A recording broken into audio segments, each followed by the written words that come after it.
Yesterday, some rule changes were announced to football to basically help facilitate the hurried and frenzied rearrangement of the season. The idea being that they get it all done, they get the next season back on track on something, some semblance of normality was the idea anyway. The biggest of these rule changes, or the one that took my attention at least, was the 5 substitutions. So currently we have 3. When the Premier League reconvenes, because the fixtures are going to be condensed together, they're going to allow 5 substitutions to help prevent injuries, to keep players fit, so on and so forth. Now, I thought it was a funny thing initially, so I made a joke about it. I think I posted on Twitter that David Moyes traditionally has made 1.7 substitutions per game. So, with him having the allowance of 5 substitutions, now West Ham could look forward to seeing 1.7 substitutions per game. I was joking. David Moyes doesn't like to make substitutions.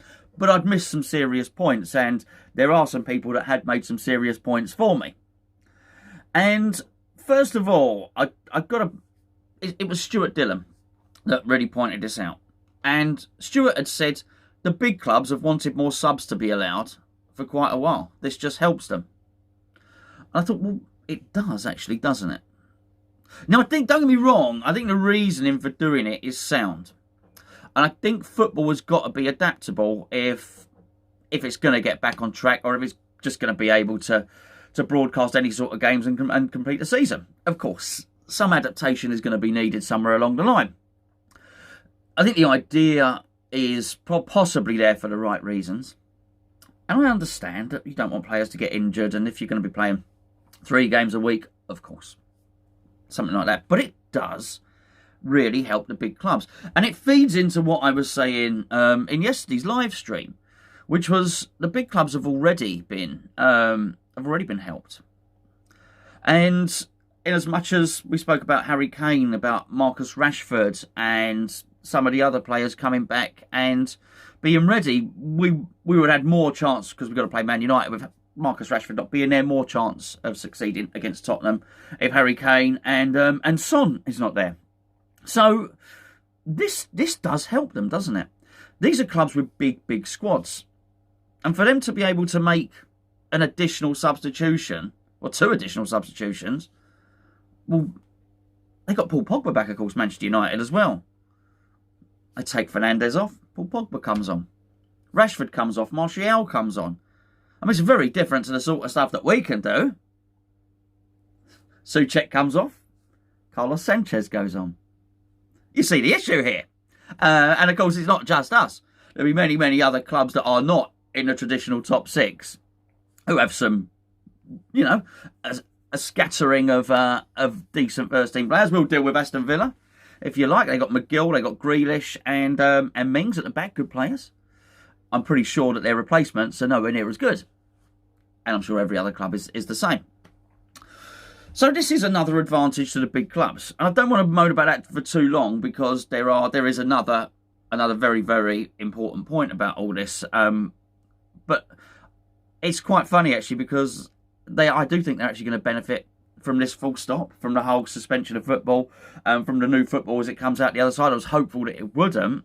But Gary Neville was on telly yesterday saying that Manchester United are in a stronger position, saying how he thought they were 3 or 4 years behind challenging, but now they're not, because they've got a lot of money. It feeds into what Solskjaer said about when he used the word exploit. We can exploit other. He said we're quite a rich club. We can exploit other clubs. And I just think, well, actually, yeah, the rich clubs are going to be okay, aren't they? And I just think it's a bit of a shame that it would come out like that. The other point was made by Will Field. And he said, he was talking about Moyes saying his head will be spinning, Gonzo. He said, that said, imagine the time wasting with 3 subs. The game will be stop-start. Who knows, if we take the lead, we might actually hold on to one for a change. Yeah, obviously, joke at the end. But that's interesting. And I understand when people are trying to come up with creative ideas that you can't keep thwarting and stopping and objecting to everything. But I do think that's a really good point. That is a really good point. What is to stop somebody making 5 substitutions incrementally? And I'm not talking about you get to a point in the game you think, okay, I want to save these players for the next game that we play, so I'm going to take 3 players off at once and put 3 players back on. I know what Will said is that is opening it up. It won't be cheating because it'll be a rule. You'll be allowed to do it. But it will not be, I would think, in the spirit of the game if you were to, say, go 1-0 up on the 70th minute. 72nd minute, make 1 substitution. 74th minute, make 1 substitution. You get where I'm going with this. I don't have to go right up to 5, clearly. I think there's some abuse of the system to be had here. And I think at a time when you're going to be watching a game, anyway, and it's not going to be the same. We won't know until we watch these first Bundesliga games. But I have a feeling that whilst we're all excited to see them, I think the absence of crowd noise will probably play more of a part in our enjoyment of the game than we might think at the moment. So in essence, I think it won't be as entertaining, the game of football, when we're watching it. And I just think if we're watching these things on telly and there's no crowd noise, you can basically hear you basically hear someone fart in the dugout. You might not. Might be a silent one. You don't know, do you? But when you're looking for that, all your senses aren't firing, are they? You're watching something, but your audio senses are not firing on that anyway. When that's happening, for the game to then become stop-start, I don't know. I don't. It just caught my attention. I thought it was an interesting point to pick up on. There was something else that somebody said as well, which has got nothing to do with. I apologise. I can't actually see the tweet now. I will pop it up on screen. Somebody mentioned that David Moyes, since he's come back, has not won an away point. Is that true? I should have checked it out before, but I'm late uploading anyway, so I just thought I'd just try and get a video up there. Is that true? Look, since David Moyes has come back, we've not got an away point. Because if that is so, then no wonder we're battling against this neutral grounds thing. Because it's not a neutral ground, is it? They're calling it neutral grounds. Is it neutral? Does it belong to one team? Does it belong to another team? No. But it's still an away match.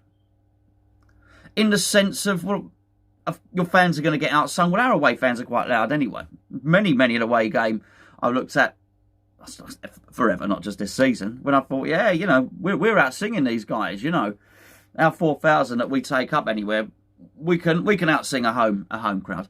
And to be fair, we see it at the London Stadium. There's been many times I've been sat at the London Stadium and the away fans have outsung us. So, but I look at it and it's still an away game. It's the away dressing room. It's an alien environment. And you're looking at it and think, actually, no wonder that we're really pushing back against this neutral ground thing. And it's quite interesting to read the article today. That I believe it was on Claret and Hugh, which is basically it was the government that are insisting on the neutral grounds. But it says the government have made it their overriding priority if the season is to be completed. Now, if that's the case, then there's nothing that we can do about that. If that is a government stipulation, the government are saying, look, you can have your football back, but this is what we want. Now, I think it's misguided. Gio made a lot of these points when we did our cup of tea or our mug of tea. One of the videos this week, Gio made that point precisely, which was people aren't going to gather outside the London Stadium. Even if Liverpool were at a neutral ground and they won the title, it doesn't matter. It's a neutral ground. People are still going to gather outside Anfield to celebrate. It solves none of the issues. And actually, I've said before, I think the London Stadium is probably a good stadium to play football in terms of social distancing. I don't mean us fans going back, by the way. I'll just deal with that in a second. What I mean is, in terms of getting a film crew in and out, in terms of having a big car park for the players, in terms of having private road access in and around the stadium. You can actually drive right inside the stadium and things like that. So I think if what you want to do is isolate players, I think if you want to do make sure that certain people are not coming into contact with other people, then a lot of things that we dislike about the London Stadium become a benefit because of the size, because of the space. and how you're able to isolate in it. Just finally, what I had noticed as well, because that's a bit of a change, because we thought very much that the Premier League were pushing this agenda, didn't we?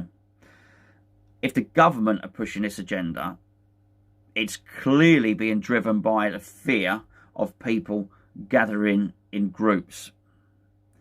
And if what the government are saying, you can have your sport, you can have your football, but we don't, basically we don't want people all in grounds together, then I do think, whilst I'm surprised the season is going to get back up and running, and I do think there's going to be a lot of bumps in the road, it does appear to be happening.